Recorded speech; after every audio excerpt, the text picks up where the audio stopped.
Malaysian people, why do you need to have a president that is being groomed, trained, funded by the US? I mean, are you the perfect puppet? Perfect. Yeah. You know? So Angelo, how do we figure out who Anwar Ibrahim really is? I mean, he's saying things that people want to hear, just like Vladimir Zelensky was saying things people wanted to hear. How do you cut through this rhetoric and figure out whether he's telling the truth or not? Well, just his tracking record, you know, where he comes from, you know, who are his backers, who funded him, you know, from the beginning. He was funded by NED. I mean, really clearly, you know, it was openly, I am proud to be part of NED. And we remind people, what is NED? This is only the rebranded name of the CIA, you know. So, you know, we hear, we're not saying that, you know, if you're Malaysian, you know what, we're just giving you the information. Ultimately, you decide. But keep in mind that no matter what, the foundation of democracy is sovereignty. If you have someone that is actually ruling your country, that is being financed by the US, you know what? You need to ask the question, is he running for me? Is he going to manage the country for me or on behalf of the US? International Monetary Fund, anyone who knows anything about Southeast Asia knows that the IMF, just like you said, Angelo, perhaps it's a crude way of putting it, but it's very accurate. They raped the region. They were loan sharks on a regional level. They debt trap diplomacy. You know what they're always projecting onto China. This is what the U.S. and European governments did through the World Bank, through the IMF to Asia. And former chairs. Look at all of these interesting people. Oh, who's that? Anwar Ibrahim. I mean, how much worse does it get to be part of the IMF? Do you know what the IMF does? Rating. They call this liberalization, you know, but liberalization, it's in fact like, take me. I mean, just rate me. The 2007, this is a long time ago, 2007 National Endowment for Democracy Annual Report. That's Anwar Ibrahim right there, all the way to the left, in Washington, D.C., with the whole gang. That's Carl Gershman, president of the NED right there. And this is all of them in Washington, D.C. And he was there for an event, and then I don't know why he was in this picture. I guess he was just hanging out with them the whole time he was in Washington. And then we had this in 2019, so 2007, 2019. So it wasn't like an isolated incident, it's something he's been doing all of these years, working for the IMF, working with the NED.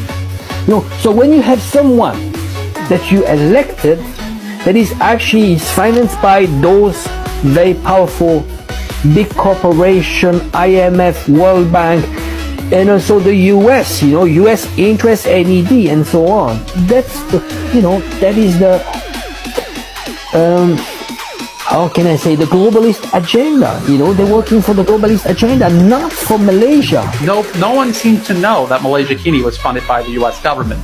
And I've had the same arguments with people over Malaysia Kini, where they're like, oh, okay, so it is funded. They argued with me that it wasn't because they knew how bad that looked. And then when they found out that it was, they started making excuses. That's not rational. I'm sorry, that's not rational. And this is a huge flaw in human nature that the West exploits over and over and over again. That's why you had the 2011 Arab Spring, a complete disaster. 2014 Euromating, complete disaster. Now we're watching the same process take place in Southeast Asia. They used to have a military on the ground. Those were colonies, you know, like old-style colonies. Now it comes in different form. They control your wallet, they control your budget, they control your politicians, they control your media. That's neo-colonialism. Just learn that.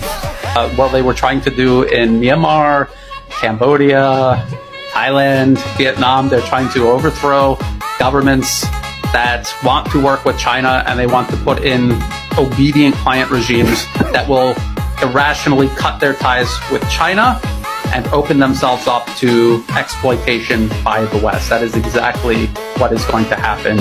And the US admits it. They said, we're not going to allow China to surpass us. Well, how do you do that to a country that has 4 or 5 times the population and is in the process of surpassing you? How do you stop them other than by, subverting them. You got it very wrong this time, Brian. You're right about everything about Ukraine, about Thailand, about China, but you're wrong about Malaysia. Well, why? Because you want me to be wrong, or because you actually checked and I was wrong about something in my research? I'm showing you Anwar Ibrahim working 2019, 2016 or 19? From 2007 to 2019. And in 2018, the NED bragged about how the opposition coalition that he was part of and a leader of, how they got them into power. It's, again, what can you say to people who you explain this to and you show the people involved admitting it blatantly, as clear as day? It's practically a signed confession. And they still refuse to believe what they're seeing and they're hearing. I don't know. You are smart. Malaysian people, why do you need to have a president that is being groomed, trained, funded by the US? I mean, are you big enough? Really? It's about sovereignty. It's not only about sovereignty. It's about dignity. Why would you have another man coming to your house and telling you how should be your relationship with your wife and your kids, and actually doing the whole job and controlling your house? I mean, that is dignity, face, really, face. As far as with the NED, but not a guarantee he will follow them after he is in power. I don't understand. I honestly don't understand.